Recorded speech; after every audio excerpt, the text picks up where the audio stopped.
Assalamualaikum dan salam sejahtera kepada semua trader sekalian.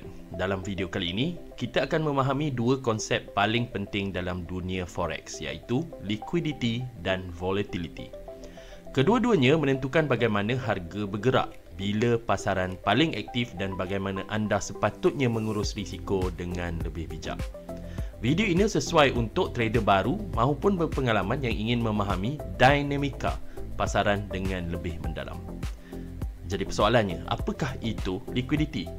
Liquidity atau kecairan merujuk kepada kemudahan untuk masuk dan keluar sesuatu posisi tanpa menyebabkan pergerakan harga yang besar. Dalam forex, liquidity datang daripada bank-bank besar, institusi keuangan, hedge funds dan trader runcit. Pasangan mata wang seperti Euro USD, GBP USD, USD JPY dan XAU USD mempunyai liquidity yang tinggi kerana ramai peserta pasaran terlibat setiap hari. Jadi semakin tinggi liquidity, spread menjadi semakin rendah, slippage menjadi lebih kecil, execution lebih cepat, pergerakan harga akan lebih stabil. Manakala pasangan eksotik seperti USD MXN atau USD TRY mempunyai liquidity yang lebih rendah, menyebabkan spread lebih besar dan pergerakan harga tidak menentu. Jadi bila liquidity ini tinggi, kecairan berubah mengikut masa. Waktu paling aktif ialah apabila sesi pasaran bertembung. Contoh overlap utama yang ada adalah London Session dan New York Session overlap, iaitu paling aktif, spreadnya paling rendah dan volume yang sangat tinggi. Yang sederhana adalah pada Tokyo dan London Session overlap. Selain daripada itu, liquidity meningkat ketika hari bekerja, iaitu Isnin hingga Jumaat. Selepas berita besar ekonomi pun juga liquidity meningkat. Awal bulan ketika institusi buat adjustment pada polisi juga boleh meningkatkan liquidity pada masa itu. Jadi, apakah pula volatility? Volatility bermaksud berapa cepat dan berapa besar pergerakan harga berlaku dalam satu tempoh masa. Market yang tinggi volatility menunjukkan harga bergerak dengan lebih agresif.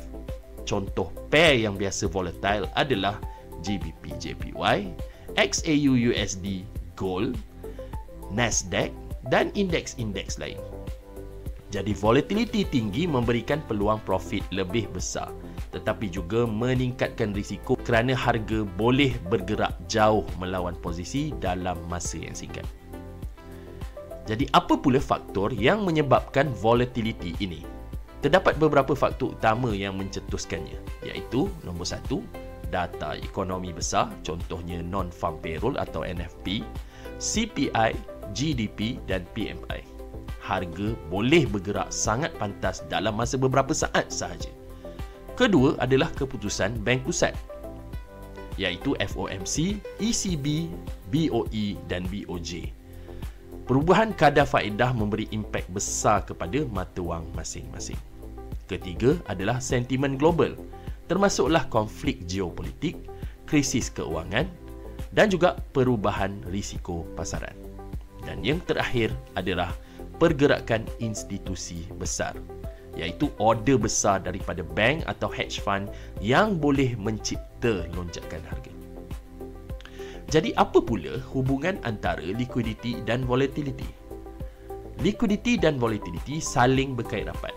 Ketika liquidity tinggi, volatility biasanya lebih terkawal. Ketika liquidity rendah, volatility lebih ria kerana order yang sedikit pun boleh menggerakkan harga dengan jauh. Contoh waktu liquidity rendah adalah sesi hujung New York Session, pada hari cuti umum di Amerika dan awal pagi di Asia kecuali yen dan gold. Waktu ini pergerakan harga boleh jadi lebih spiky dan tidak stabil. Jadi bagaimana boleh trader menggunakan liquidity dan volatility ini? Trader yang bijak menggunakan pengetahuan liquidity dan volatility untuk strategi mereka.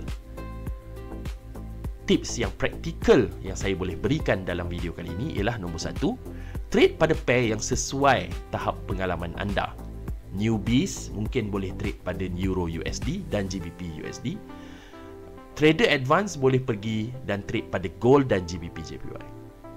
Nombor 2, gunakan stop loss yang lebih logik berdasarkan volatility. Bila volatility tinggi, SL sepatutnya lebih besar, dan bila volatility rendah, SL sepatutnya lebih ketat. Nombor 3, elakkan trade ketika liquidity terlalu rendah. Spread boleh melebar dan berlakunya slippage. Dan terakhir sekali adalah menggunakan data ekonomi untuk merancang entry anda, iaitu semak kalender sebelum trade. Kesimpulannya, liquidity dan volatility adalah asas penting dalam forex trading. Memahami kedua-duanya membantu anda memilih masa yang tepat untuk trade, pair yang sesuai serta mengurus risiko dengan lebih berkesan. Jika anda ingin lebih banyak video pendidikan seperti ini, jangan lupa untuk subscribe, like dan share video ini. Terima kasih kerana menonton dan jumpa lagi dalam video pendidikan yang seterusnya.